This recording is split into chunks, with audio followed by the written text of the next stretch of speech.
You had pulled up my heroin addiction.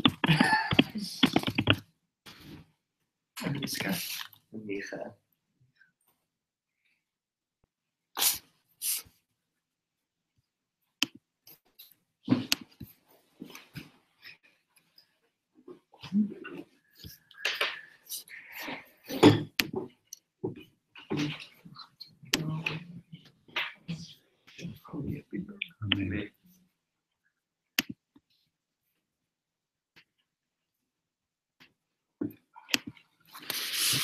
Got that part done. Can I ask you both a favor? It's really chutzpah for me to ask this, but I don't like having a screen between me and other people. Sure. So Would you mind like sitting, however is comfortable? I just I'm trying to do my best to accommodate people who can't be here, the goof, and most importantly to connect with people who are here, but goof also.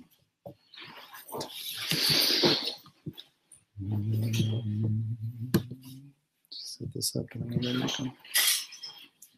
Elliot, is there a Tanakh behind you or a Breshit? Right here. Okay. Nice. Great. Welcome. So I'll just say like the technical stuff right now to get out of the way. This is the second shiur in this series. We're going to be learning Piaseczna Chassidut every Sunday night. From 8:15, we're going to probably go till 9:30, or maybe a few minutes after that. I'm just saying that if people feel like rushed or stressed for time, or you have to go somewhere, feel free to do what you have to do. Okay, it's not personal. You're here, and I appreciate that. Also, this shiur is offered through Yeshivat Simchat Shlomo, and there's a plate over there. The yeshiva asks a suggested donation of 30 shekels for shiur, but also whatever you can bring is welcome. What's your name? Lottie. Lottie. Ami. Hi. Welcome. Thanks.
Israel.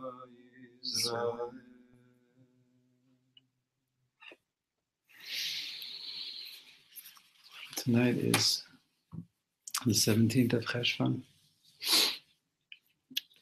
which the Torah says is the day the flood started. It's the day the Mabul began, the times of Noach.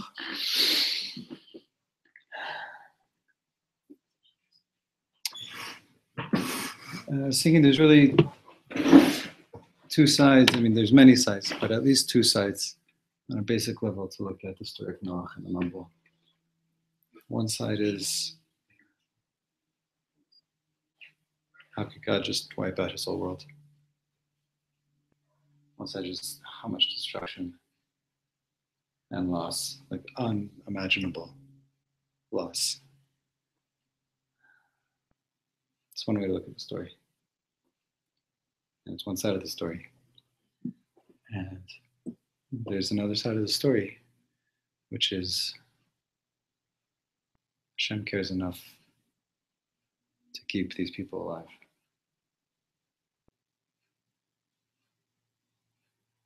These people, these animals, a seed of the whole Bria contained in this little ark that floats through the waters, even when Hashem's ready to destroy everything. But there's enough care and love and investment and desire to keep the whole world contained in this little floating raft. And the miracle of life of Noach. And it's tonight. The Mabul started on the 17th of Cheshvan. And the sefer we're going to learn tonight from is in many ways a Tevat Noach. It's a life raft. For those of you who weren't here before or who aren't familiar, Piaseczna Rebbe wrote many shiurim. We have about 5 or 6 of them in existence. The sefer we're going to learn from tonight, Sefer Ish Kodesh, were the drashot that the Rebbe wrote and gave in the Warsaw Ghetto between 1940 and 1943. Maybe the tail end of 39 he began. And in 1943, a few months before he himself was taken to a concentration camp where he was killed that year, he buried his writings in the ground in Warsaw. He wasn't the only Jew who buried his writings. There were whole groups of Jews who were archiving their life in the ghetto.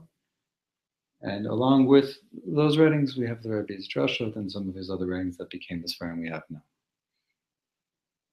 Every single word that's in this book, the Rebbe said, wrote, thought, taught in the ghetto and buried in the ground. Come on in. ערב טוב. לגבי קרלבך? זה ישיבת שמחת שלמה, כן. אתם באים לשיעור? אתם כאן לשיעור או כאן לראות את המקום? לא, רצינו לשמוע שירים. שירים? איפה זה? לא יודע. שרנו עכשיו לומדים. לא ידוע לי מקום ששרים. בית כנסת יקר נראה לי, שרים, אבל זה לא כאן באזור. לא באזור. אתם מוזמנים להצטרף, אבל... מה לומדים? לומדים ספר יש קודש. רציני. רציני. אבל זה שיעור באנגלית, אני מקווה שזה בסדר. אם זה לא מתאים, אז סליחה. בסדר. So every single word here, every single letter, every single thought, every single ratzon, desire that was put on paper here and buried in the ground, there was next to nothing chance of it ever surviving past that Mabul. And it was found in the years after the war among the rubble of the ghetto by Polish construction workers in a container and brought to the local Jewish archives. And then sat there for years until a Jew came over from Eretz Yisrael and was told by the Piaseczna Chassidut, look for the Rebbe's writing, look for the Rebbe's writings, and he spent weeks looking for the writings and finally found them. The whole thing here is a Teva Noach. I have a picture of the Teva. This rusty milk can. This is the Teva. Hey, Moshe. Is he sick? So I'll get to it. And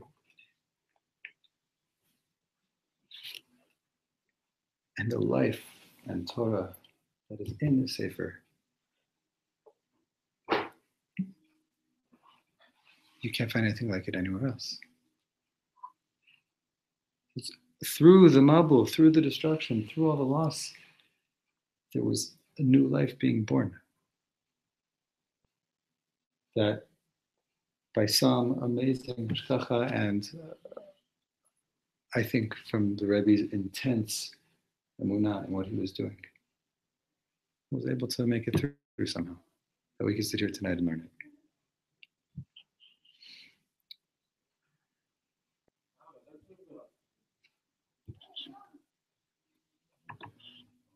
And we saw last week also that the Rebbe put a letter in with his writings too, put in a few letters. And one of the letters, we read that last year, that the Rebbe was begging people to learn his Sfarim.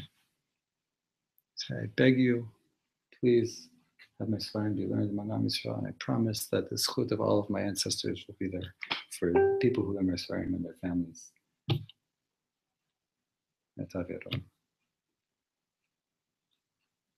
So what we have in our hands tonight, what we're going to be learning tonight, beyond just even the person who we're learning from, and we spoke about 2 weeks ago, but even just the writing on the paper here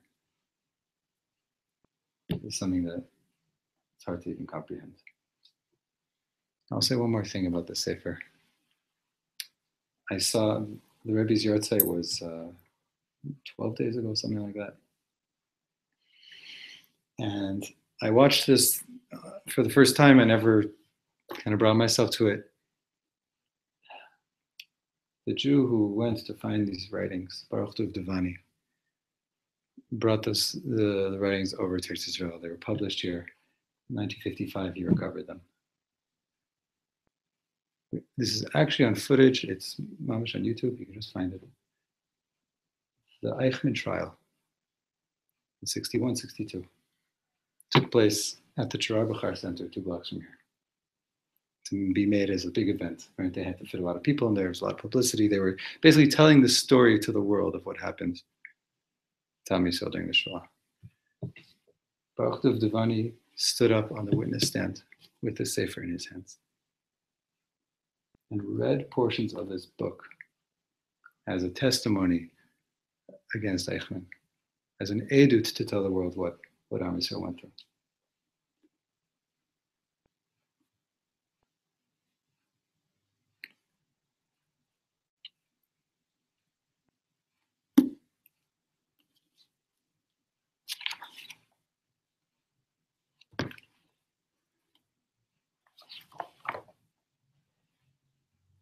Talked about Noach. Did the Rebbe make it? No, he didn't make it. Was the Rebbe defeated? No, he wasn't defeated. His light wasn't extinguished. His words lived on. What we saw in last year when we read from Derech HaMelech, the Rebbe said someone who's a mechaber, somebody who writes a sefer, it's not just a book where they write down their nice thoughts, but it's pouring every limb of their body and soul into the words here. It's a gilui, an uncovering of each limb of their body and each limb of their, what he calls the shiur koma ruchani, the spiritual body, to create a place where heaven and earth meet. He said that's what he buried in the ground for us. And that's what survived.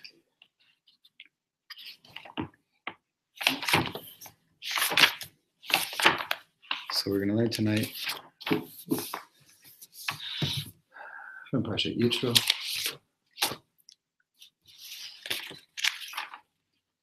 Page. If you can pass. Just a few words of introduction here. On some level, this Torah talks about some of the themes of the same ideas that I brought up in some ways, you'll see. And on some level, this Torah is talking to us about what this entire Sefer is, what the Rebbe is doing in this entire Sefer.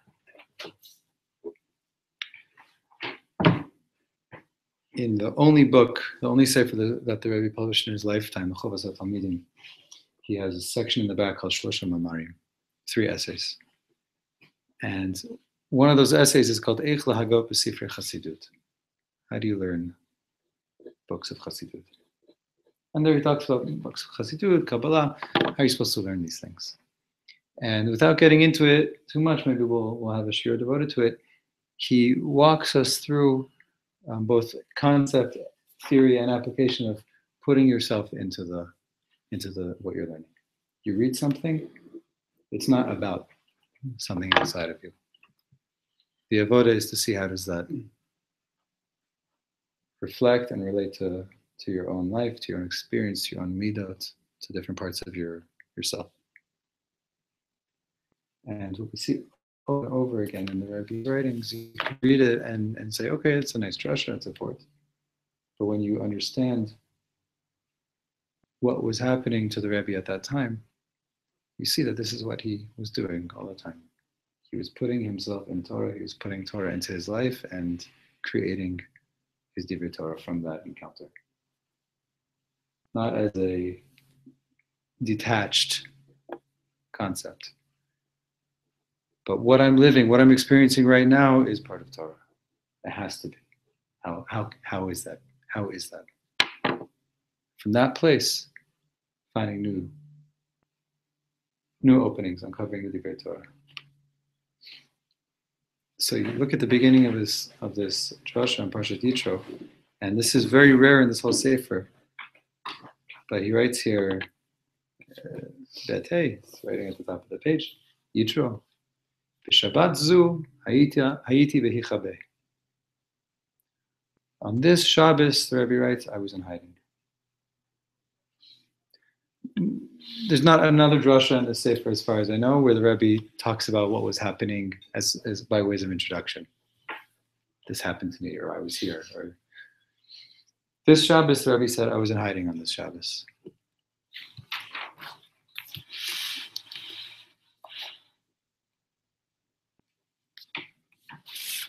I did a little bit of reading. Apparently, during the time that this drasha was given, there were some roundups happening in the Warsaw Ghetto.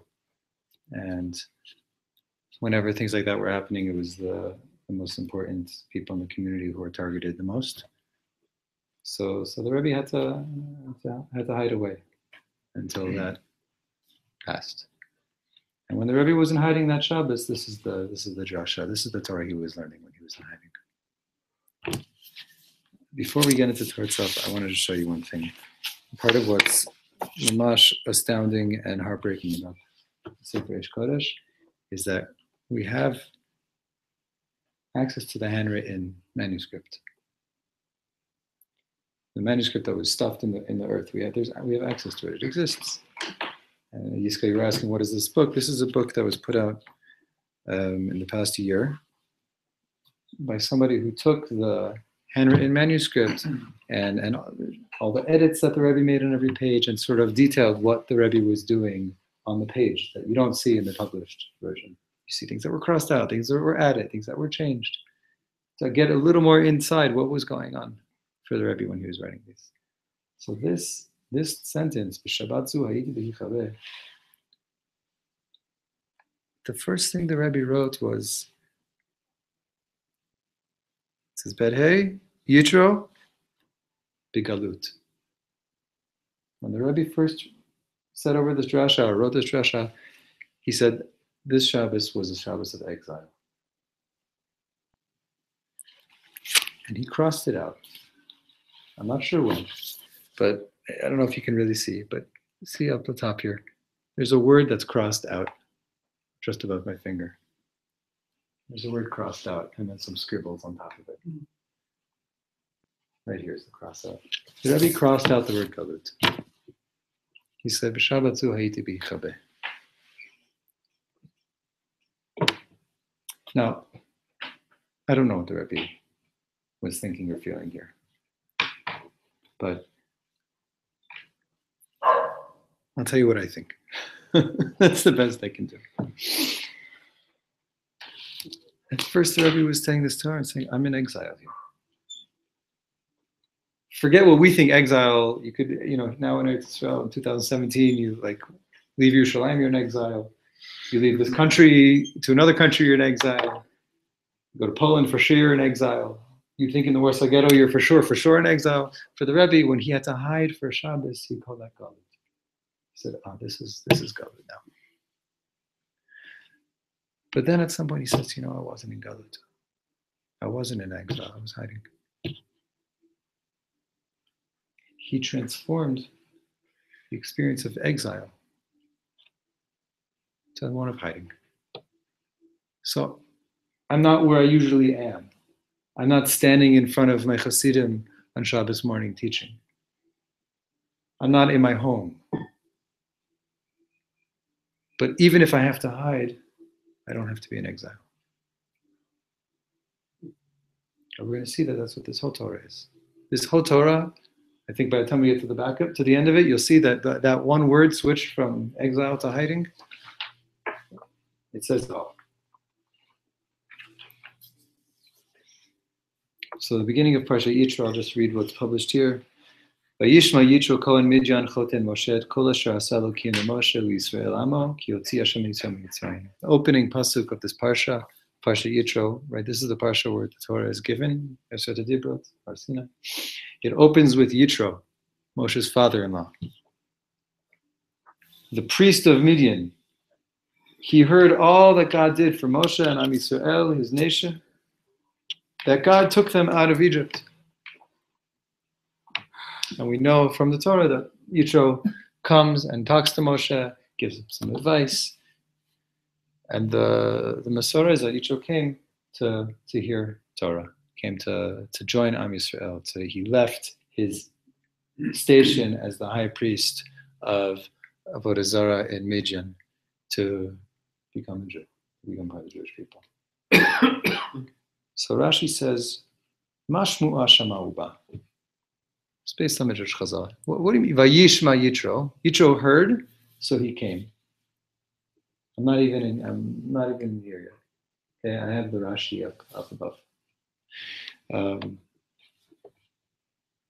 Yeah. Okay. I'm not even in the text yet. Okay, and just say the Rashi out so we can understand the context here. What do you hear that made him come? He heard the splitting of the sea, and he heard the war with Amalek, which happened shortly after. Okay, so that's the pasuk. That's the Rashi. Let's see what the Rebbe says. Also, just I don't, if I say anything that you're missing, whether it's content-wise or I lost you, or there's a word I'm saying that's not making sense, please stop me and ask. And feel free to share your own thoughts also. V'nodat hakushya b'sifrei kvod k'toshenu adoni avi mori maran harav hakadosh. His father is Sfarim. He says he has a lot of beautiful ways to honor his father. And in other Sfarim Kadoshim, Ma sho'el Rashi mashmu Hashem ha'ubal. What is Rashi saying? What did Yitro hear that made him come? Ha-pasuk mefaresh ki hotzi Hashem et Yisrael miMitzrayim. The pasuk itself says Yitro heard that God took them out of Egypt, and what all that God did for Moshe and Am Yisrael, and so he came. Why is Rashi saying, what did he hear? The pasuk says what he heard. V'lama meshiv Rashi kra yamsu from Milchamat Amalek. Why is Rashi giving this answer? V'lo kmo shemeforish b'pasuk ki yotzi Hashem et Yisrael mitzrayim. It says it straight up in the pasuk.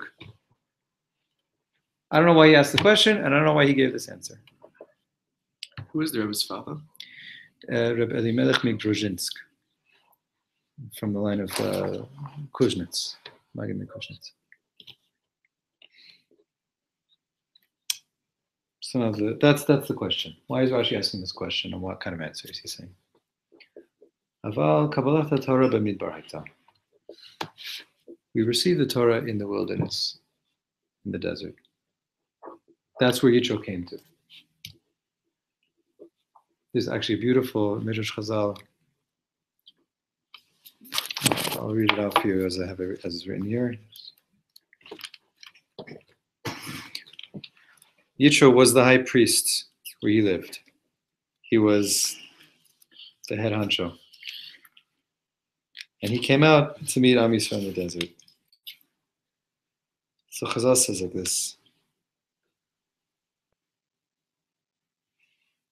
Harei HaKatuv Madmiya Alav. The pasuk is bewildered by Yitro when it says that he comes to the desert. Shahaya Sharui B'toch Kavodo Shel Olam. Yitro was sitting in the highest honor in the world. Kvodo Shel Olam. Ubikesh Latzeit El Hamidbar. And he desired to go out to the wilderness, to the desert. Makom Tohu. She'en Bo Klum. Place of desolation, of chaos, where there's nothing there. That's why the Torah tells us specifically he went to the desert. Just show us what kind of radical move this was for Yitro. You can imagine him wearing, all the adornments of a priest in a temple. Wealth, honor, stature. He left his position to come here, Torah. It wasn't just like somebody who was searching for God and said, oh, I heard there's a new religion. So somebody, Chazal says that Yitro had become expert and master in every single religion known on earth before he came to Torah. So he left Kvodo Shel Olam. He left the highest, most honorable position in the world to come to a place of Tohu, to throw himself into the wilderness to hear Divrei Torah. So the Rebbe starts saying, Kabbalat Torah b'midbar hayta. We heard the Torah, we received the Torah in the desert.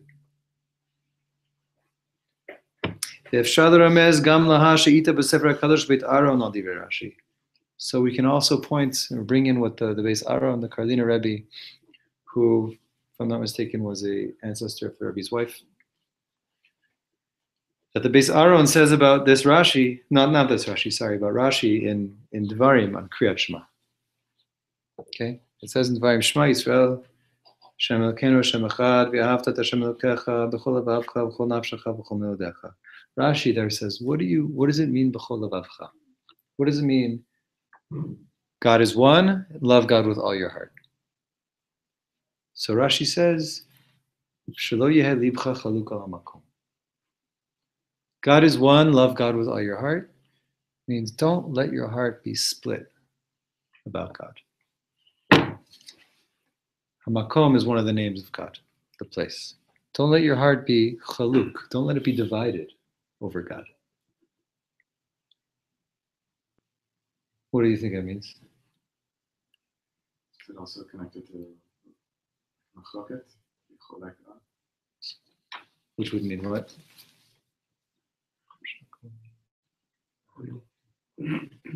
What would that mean here? To have your heart chaluk al hamakom in that sense? Some kind of opposition, some kind of contradiction.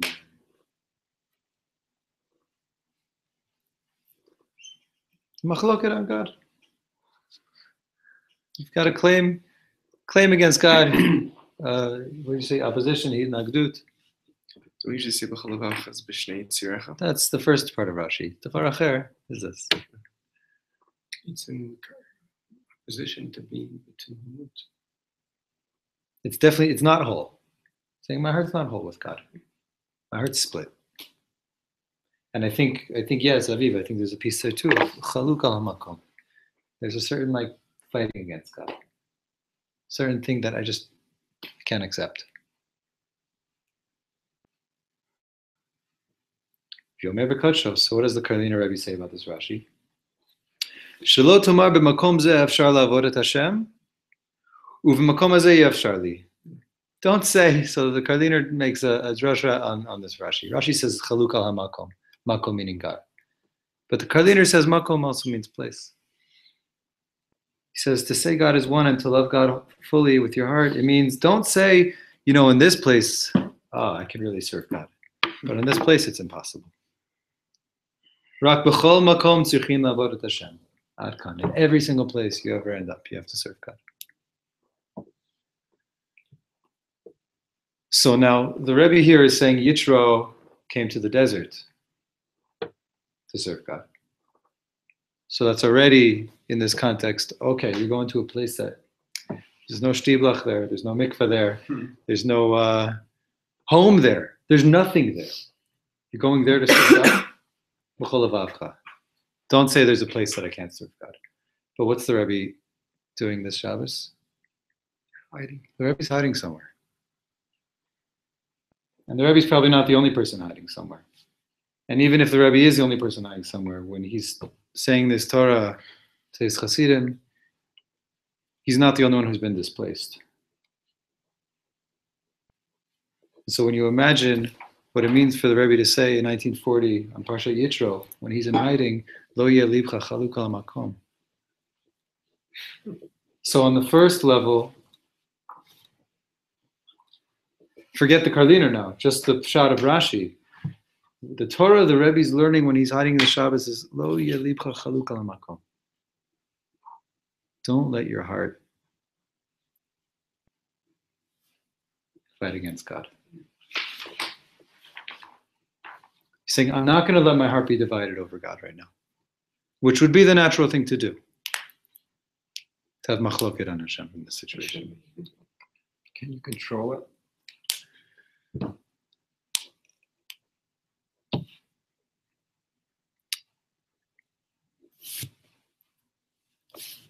Probably not in the small way, not in like, well, just don't feel that.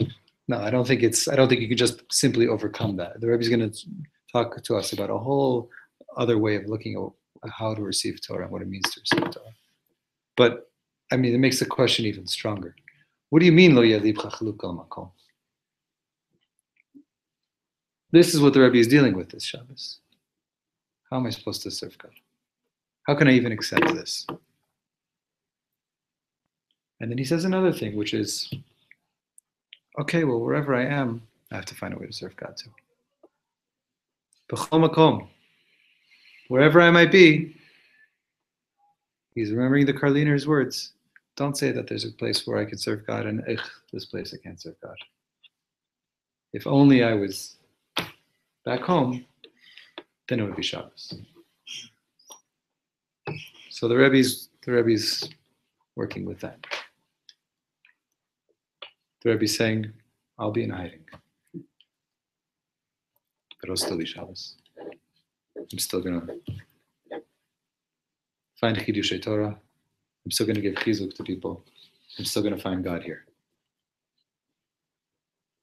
Or at least serve Him. Or at least serve Him. V'chen ilu kiblu Yisrael ta Torah ba'artzam be'eretz Yisrael.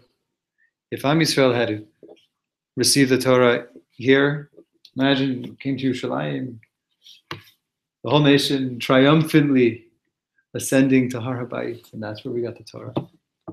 Like Har Sinai, it's like not even a Har Sinai anymore. Okay, there's a place in Sinai, St. Catherine, people say it's the mountain, but it's like, it happened and poof, it's gone. But if we came and we had a land and a home and came to Eretz Yisrael to receive the Torah, they would have thought, only when we're in our own place, we can live the Torah. But not when we're in exile and when we're full of troubles. לכן נתן השם להם התורה במדבר, בדרך, בטלטול. שידעו שבכל מקום צריכים לקיימה. Therefore, that's why Hashem gave us the Torah in the desert. On the way, we were baderech in the desert. We weren't anywhere. We were on our way to somewhere else. That's where Hashem gave us the Torah. Betiltul, we were dragging ourselves through the wilderness. To know that there's no single place in the entire universe that the Torah doesn't. reach. That there's not a place where I can't still be connected to Torah. Like I said before, for your heart not to be split over the makom, over God and over the place you are.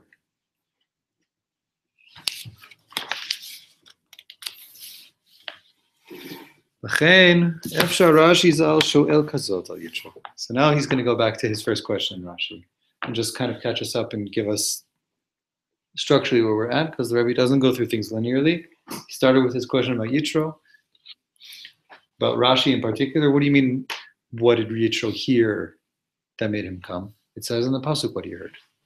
And why are you telling me Kriyat Yamsuf and Mechemet Amalek? We went from there to the Torah was given in the desert to teach us that there's no place where we can't serve God, and there's no place where the Torah can't still be there, where we can't still be Mekayim the Torah. So now we're back to Yitro and Rashi. So maybe this is what Rashi means, the Rebbe said. What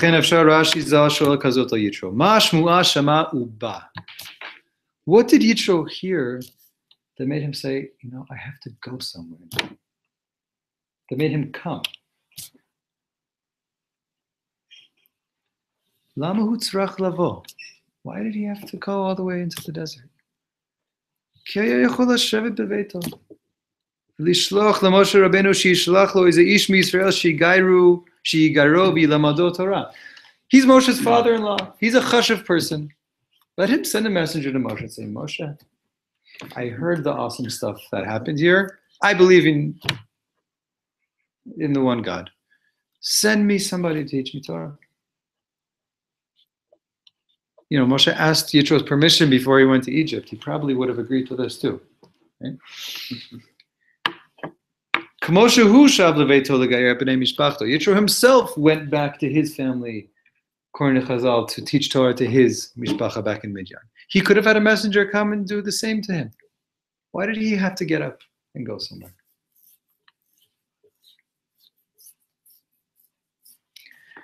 So he's saying maybe that's what Rashi's really asking.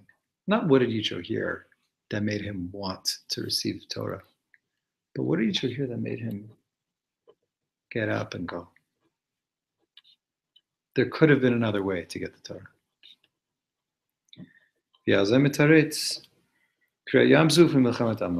Rashi says, Yitro heard Kriyat Yamsuf and Mechemet Amalek. Somehow Kriyat Yamsuf, the splitting of the sea and the war with Amalek, that is what sent Yitro the message, it's not enough for me to sit here and have somebody tell me what's going on. I need to go somewhere.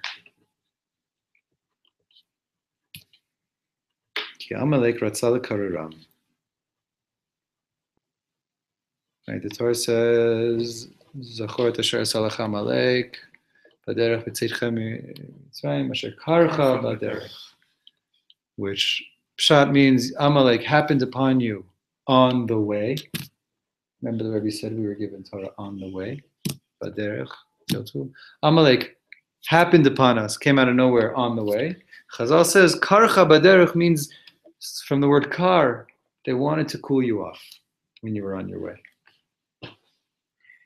Because you just gone through the 10 plagues and we were just saved from Egypt and we just went through the Yam and saying to HaKadosh Baruch Hu, we're in the highest place imaginable, and Amalek wants to cool it off. They give a mashal, like there's a boiling, the whole world saw Israel like a boiling pit of water that nobody wanted to touch. And Amalek said, I might get burned, but I'm going to jump in there just to prove them wrong. So Amalek wanted to cool us off. That was what the attack was about. Not even necessarily I can defeat them, but just I want to show that I can cool them off. How is it possible that Amalek thought that they could do this after Kriyat Yamsuf? Chazal says that at the splitting of the sea, a maid of the nation then saw a vision, prophecy that was greater than anything that Yechezkel or Yeshayahu ever saw. Meaning every single person in the nation, from the highest to the lowest, from the most important to the most neglected, experienced the fullest revelation of God ever. So you say, how could Amalek even have the thought to cool these people off? To say, it's a little big deal. Aval Amalek chashav, keivan shehem baderech, chas v'chalila yuchalahem. Amalek said, you know what the opening is? Yes, they had a great revelation. Yes, they're very powerful. Yes, God is fighting for them. But you know what? They're on their way right now. They're baderech. They're not secure. They're not rooted. They have no home. Amalek said that's a weakness that I can attack. Shekacha baderech. Dafka baderech, that was the vulnerable point in Amalek's mind. They're on their way, so I have something to use against them.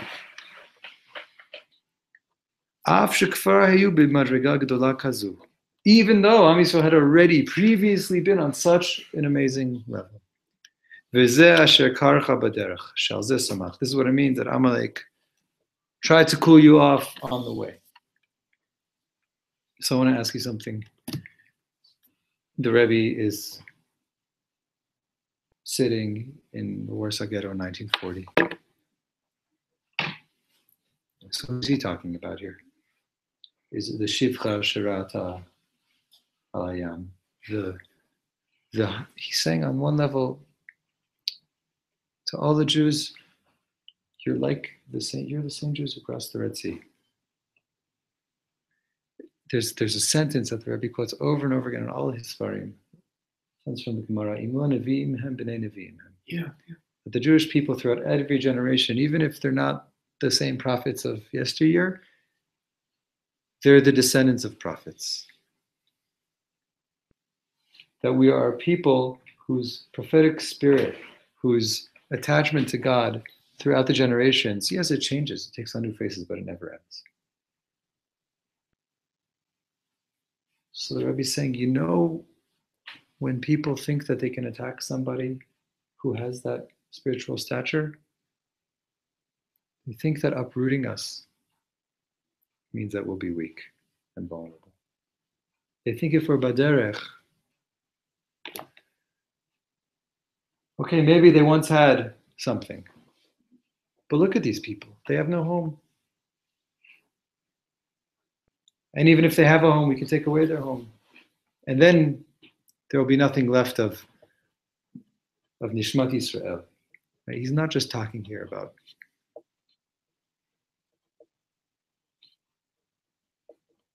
people who are in the ghetto, the people who are no longer in the ghetto.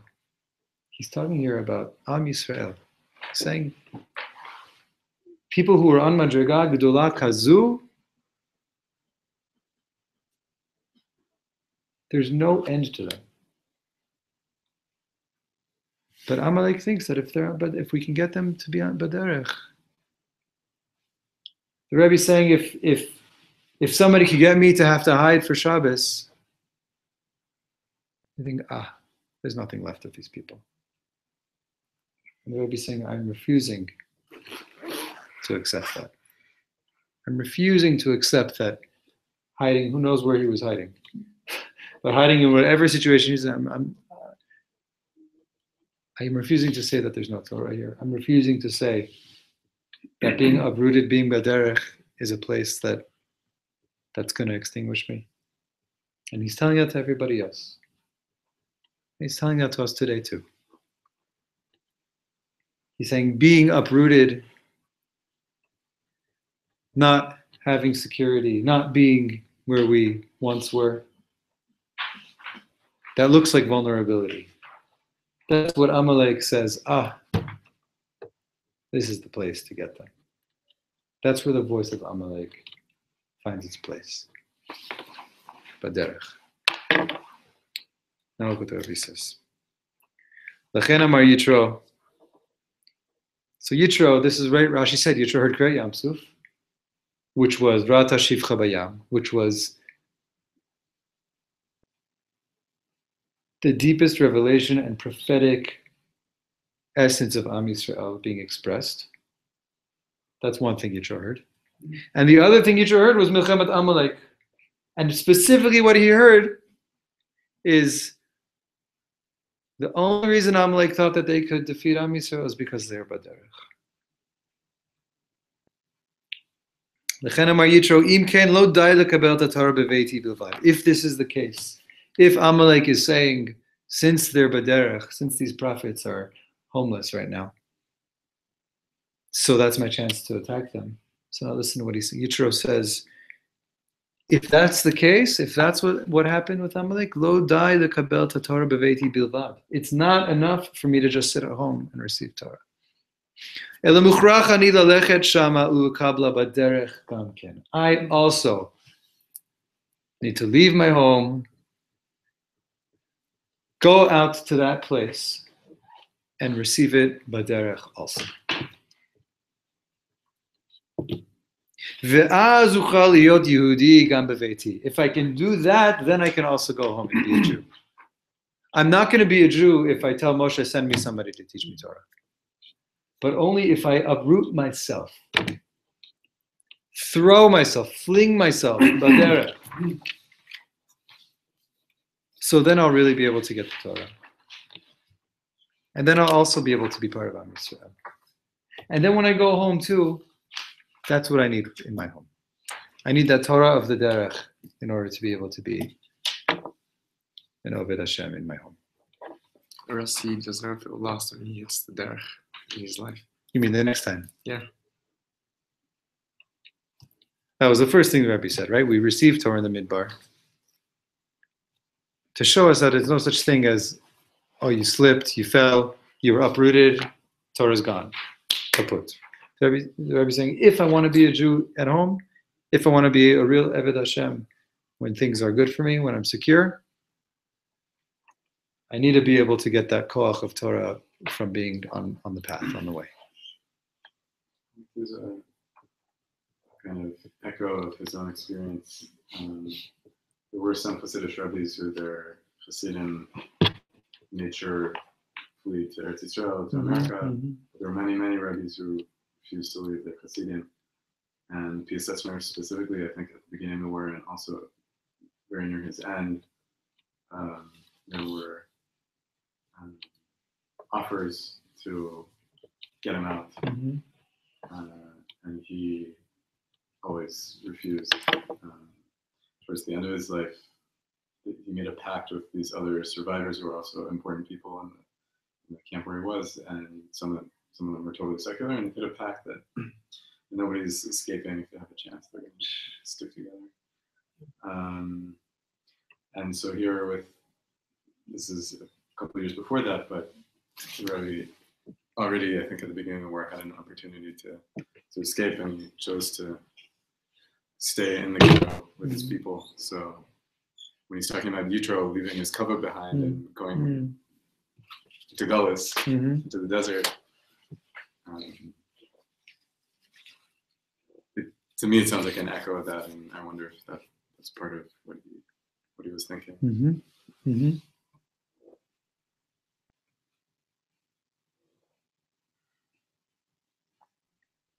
Also, just listen to what the Rebbe is saying here through Yitro. Lo daili lekabel Torah beveiti bilvad. It's not enough for me to have just stayed at home. It wouldn't have been enough for me to still be a Rosh Yeshiva and for people to leave me alone. Uchrach ani lalechet shama lekabla baderech gamken. See what the Rebbe is doing? The Rebbe is transforming an exile imposed on him by Amalek, by other people, and saying,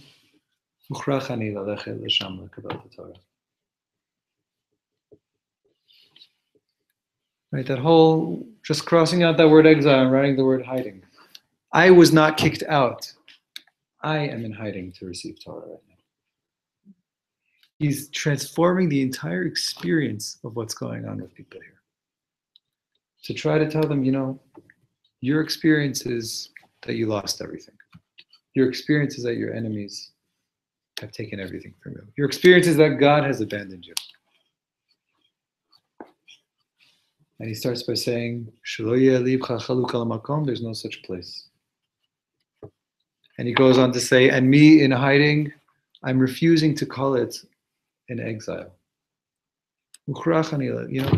This is where I have to go. If this is what's happening to me, it means this is where I have to be. Because he had Torah there. He was hiding, but yet he had Torah. Right. But before he had Torah there, he had to choose to be there too. Yeah. In order to have Torah there, he had to say, the Kabbalah.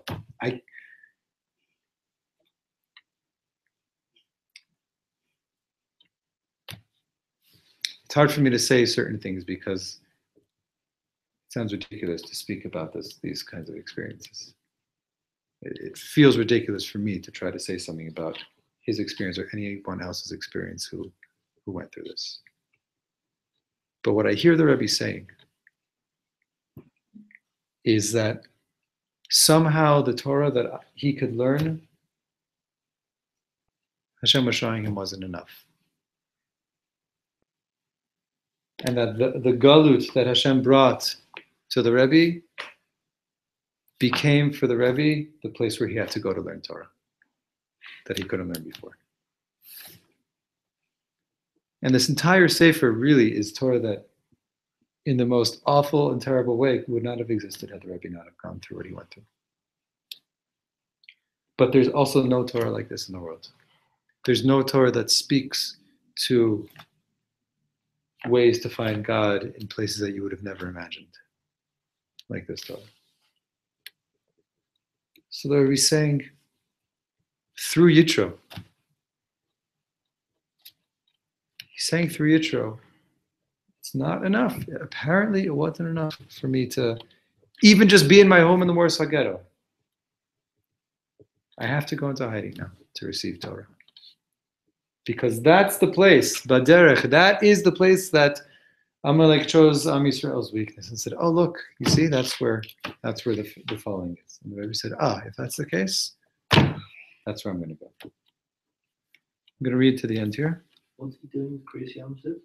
Kriyas Yam Suf was the prophecy of Am Yisrael, was the great revelation that every single person experienced there. So that's not what makes Israel come. And what he's saying here, Israel comes because of Baderech. The Baderech, though, is it's two steps. One is he hears Kriyas Yam Suf.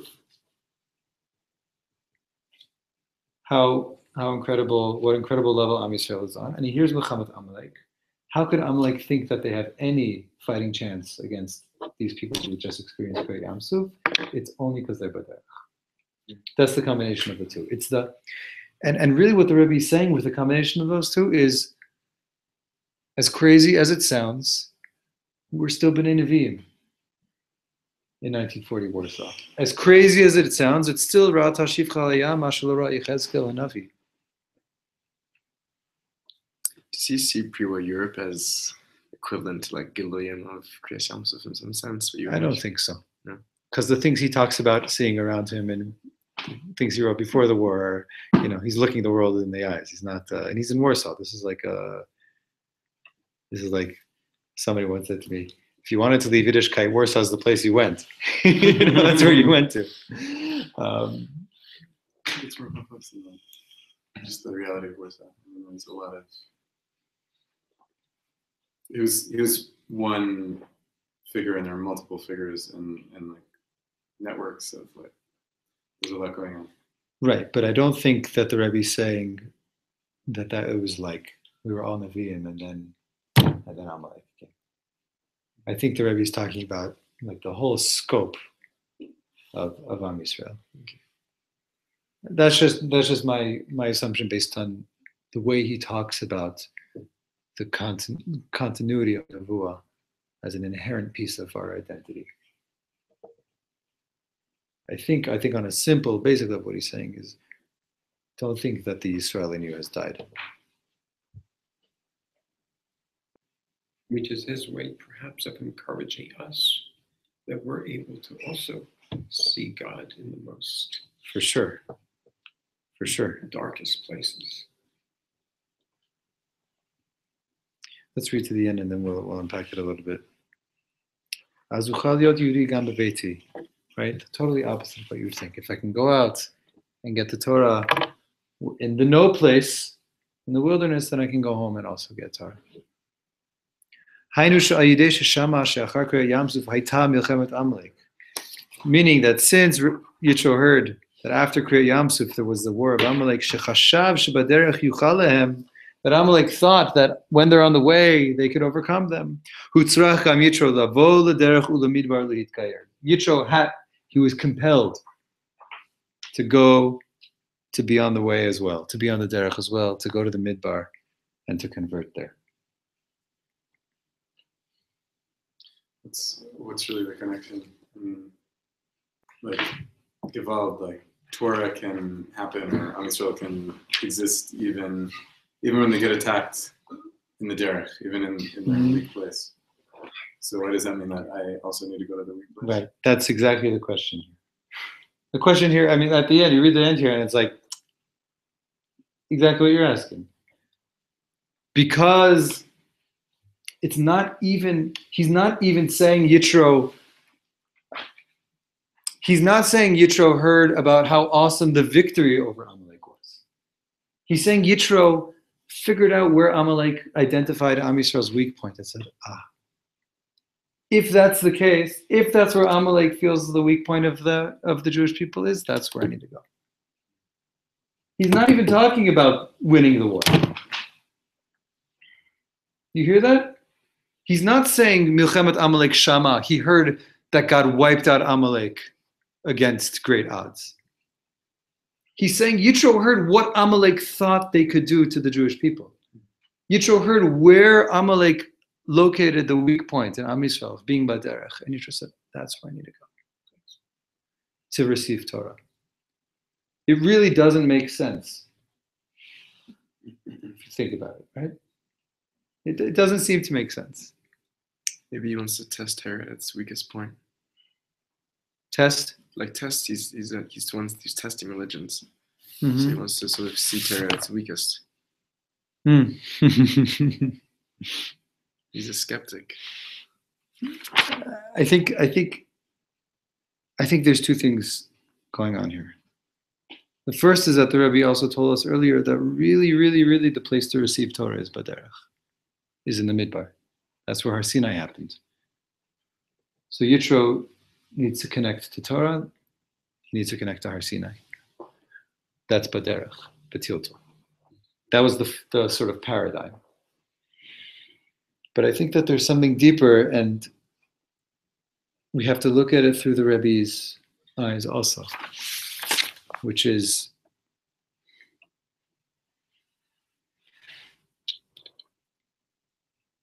it's apparently not enough for me to, the Torah I had in my home is apparently not enough. Apparently what God wants to teach me, I can only get out there. I can only get by leaving my home, and I can only get by encountering the place that seems and feels like it shouldn't exist, but here it is. And if this is where I am, this must be where the Torah is waiting for me also. Meaning it's coming from this place of an insistence that Yesh Torah, Yesh Hashem. And wherever I am, my job is to reveal that Torah.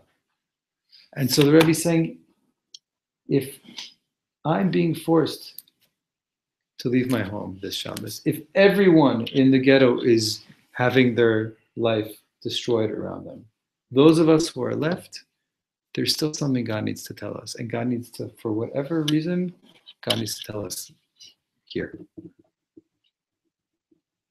And the switch that the Rebbe is making here is, Amalek's not doing it to me. That's the switch the Rebbe is making. The switch the Rebbe is making is, Amalek is not doing this to me. I'm not in Galut. I'm going to a hidden place.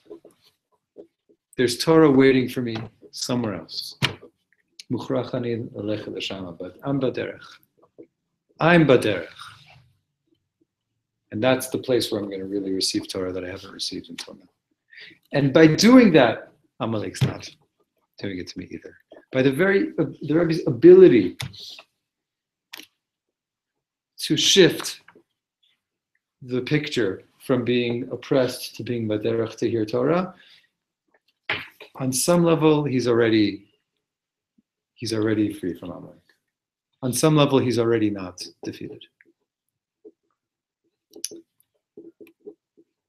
There's something a bit different here, which is where he's either in some sort of self-imposed exile or by some external forces, and there he's choosing to find Torah there. Whereas Yisro is in his comfort and he's choosing to go to the Torah, which is in the exile.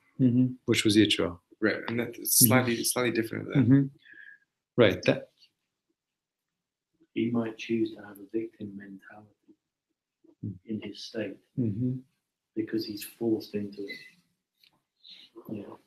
That he might. That's what he flipped. He might have a victim. He's saying in the ghetto, like hey, we've got no choice here. We're victims. And he's saying, no. Yisro had free choice. Who wasn't a victim, said that's dafka the place that he has to go to.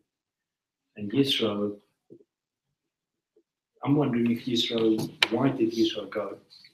I'm wondering if maybe he felt that he was chiluk on Hashem from his place at home, because it would only have been intellectual sitting in his home. I have all these statues. Why don't you bring me a Magen David also? but he hasn't actually experienced it completely within himself, and he knows that it's like Abraham has to go through a test to actually bring out that belief or that understanding into his consciousness. And Yisro realizes he ain't going to get it sitting at home.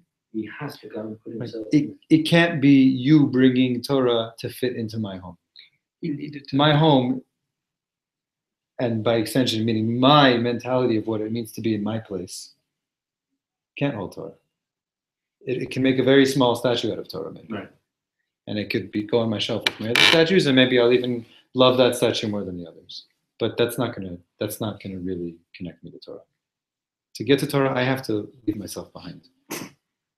And go into the worst circumstances, into the midbar. The other lashonot of Chazal on Parshat Yitro are things like only somebody who makes himself hefker like a midbar can receive Torah. And there has to be a degree of self-abandonment, of letting go of all of the enclosures. That's what Yitro modeled for us. Perhaps it was he needed to experience the shared reality. And that's why he didn't come after the Makot or after Yetziat Mitzrayim immediately. He dafka came after the part where we were baderech, where Amalek tried to asher b'kacha baderech. For him to, at that point, that's when he knew he had to experience the chance of that happening in order for him to really adopt or internalize. Because what's the difference? When he was out of his comfort zone and he himself was baderech when he came to Moshe, he was baderech. So because of that state of insecurity, it was not guaranteed that he would have succeeded. And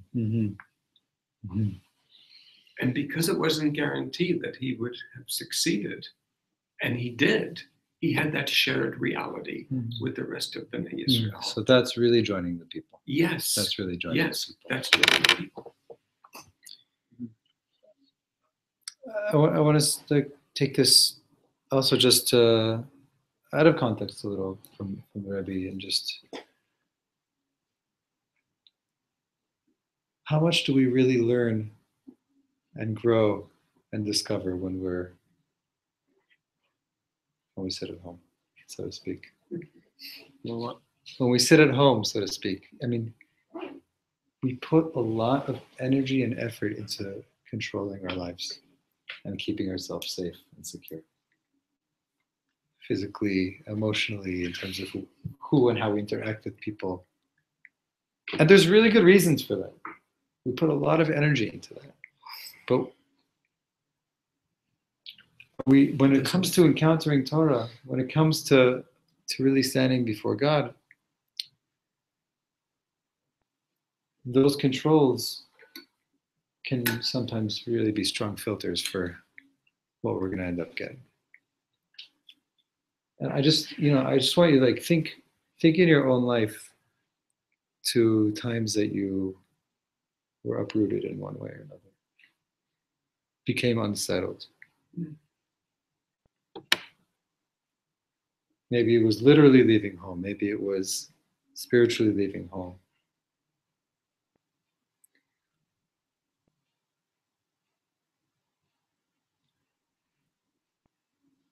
And so just on a simple level, think about what you ended up getting from that experience that maybe you didn't expect or would have never chosen.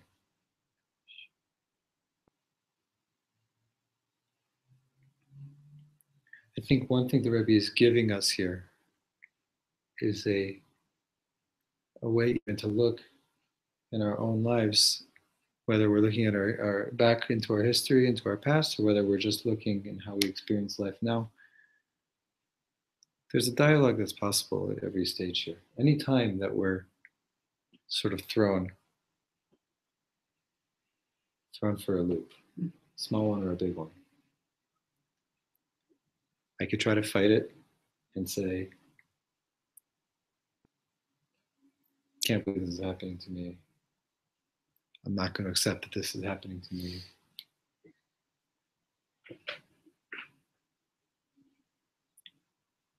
I think the Rebbe is showing us another way, which is,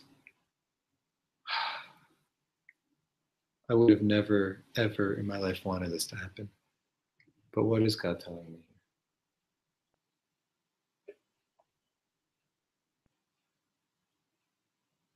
Where's a piece of my heart that's lo chaluk al hamakom?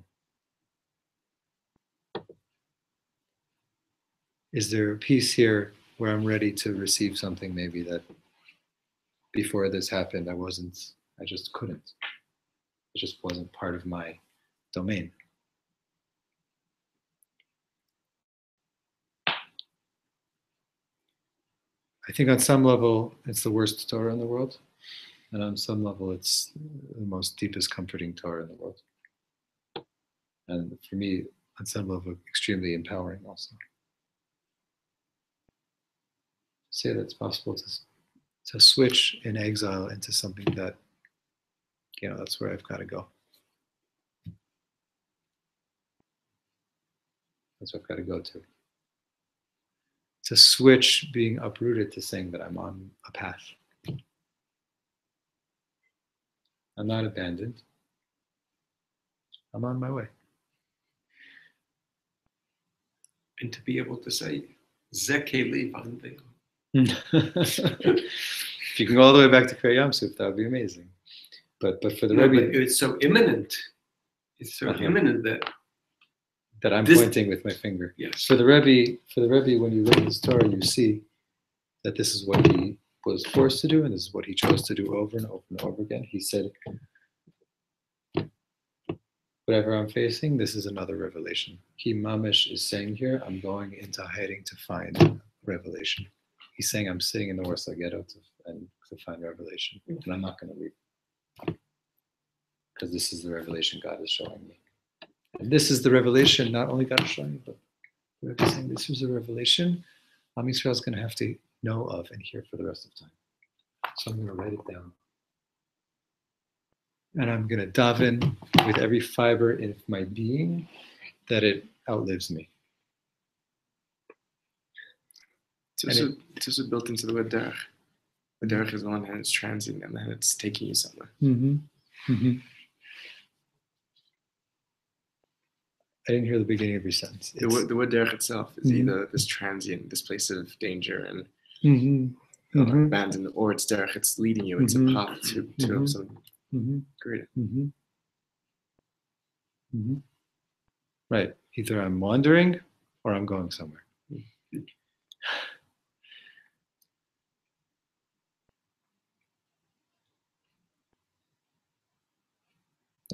I'm also just looking at the last word of this Torah, Ulihit Kayer. Ulihit Kayer, which means to convert.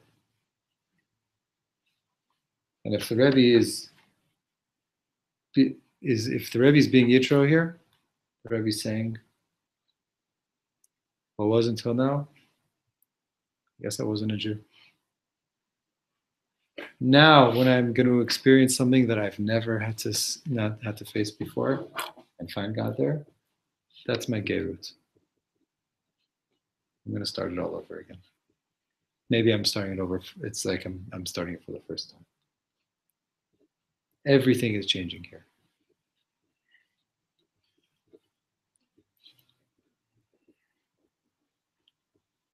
The Rebbe wrote on his 40th birthday, a few years before this. He basically said at that point, this was when he was already bebeto, when things were good for him. He has a whole cheshbon nefesh. I'm turning 40. I'm looking at my life. Something essential is missing for me. Saying it's not bittul Torah. I spend all my time learning. He said, my midot, if I can say so myself, they're pretty good. I'm pretty solid. And he said, what's missing here is just the Yot Yehudi, his meneshama. I'm ready to convert now. So this is what the Rebbe was doing before the war too. He was leaving his place to go to the place that didn't exist for him yet. He was saying, what I have in Bebeiti, it's beautiful, but at a certain point, it's not enough. At a certain point, I'm going to have to push myself to go beyond it. Because either I'm going to push myself beyond it, or it's going to happen to me. Karcha b'derech. Does it happen to you on the path? Or am I acting? Am I the one who's pushing myself forward, who's choosing to reach out, to take a step, maybe even a half step into the unknown, because I know that that's where I need to go.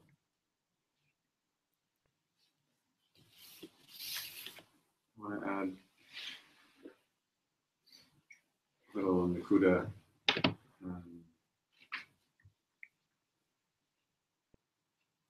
Feels very triumphant to like turn a gullus into a derech.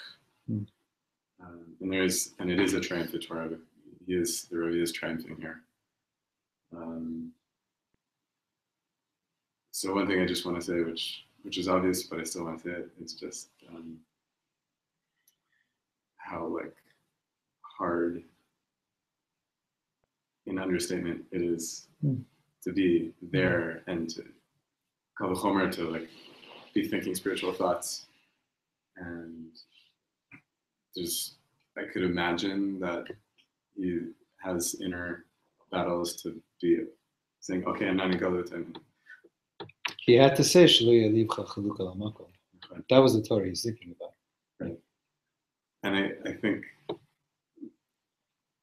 that reality, that like inconceivable reality in the Warsaw Ghetto that he sometimes describes, it does make the truth that he's like pulling out of it that much more forceful and true.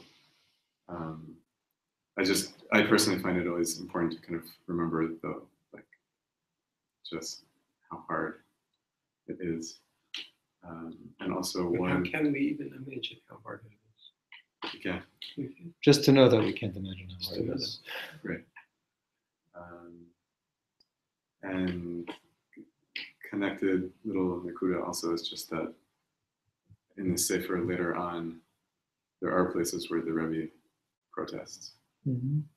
Chaisara, this is the Eish Kodesh on Chaisara this week. I think he's protesting here too.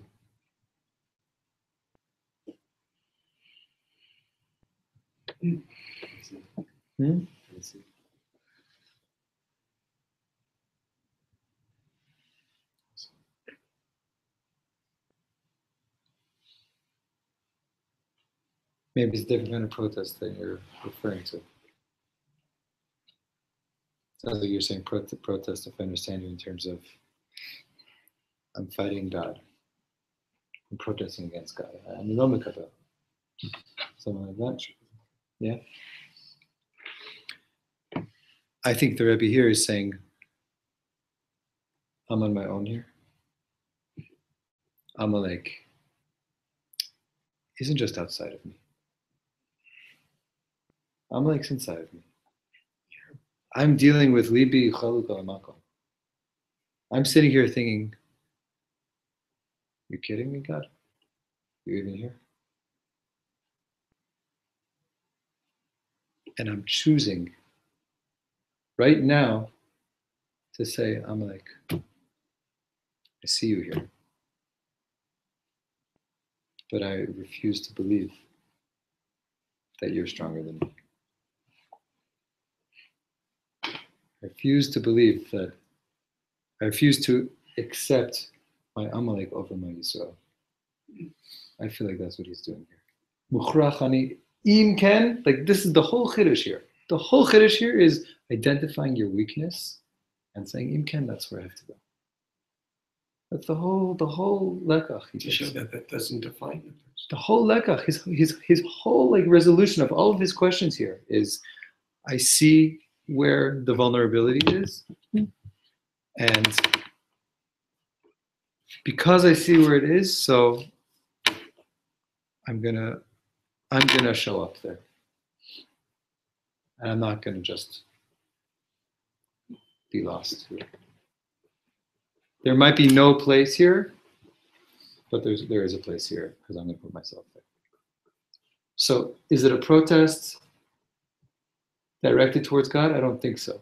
But it's the koach of protest that is pushing him to say, again, he doesn't talk about Yitro saying, that's amazing what God did for the Jewish people. Can you believe he saved them from Amalek? That's not what he's saying. He's saying Yitro identified where Amalek could even have a petach. Where can Amalek enter in? Where is the vulnerability? And if that's where the vulnerability is, I know that there's Torah in that vulnerability. I don't know what that Torah is, but I know that there's Torah there. There has to be. And this is what it is. That's what I hear his protest being. His machloket. His, I don't even want to say resolution, but what he pulls out of it and how he pulls himself through it. And he's giving koch to every other yid. To say exactly where you think you're the weakest. Exactly where your weakness is. That's somehow you can be there. Somehow. The Torah that he finds in weakness is that there is Torah in weakness. That's what it sounds like to me.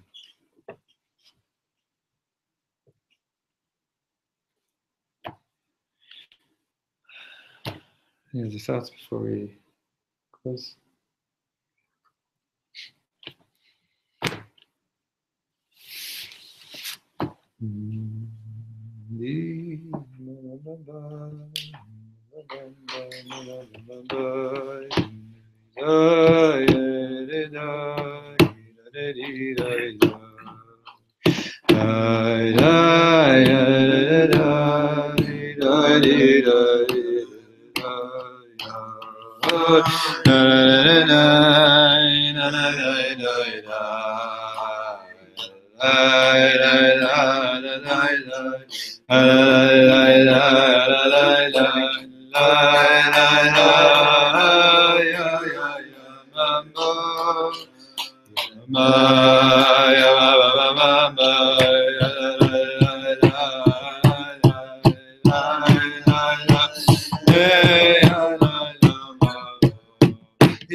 Thanks for coming. Thank you. Thanks for learning. Be here next Sunday.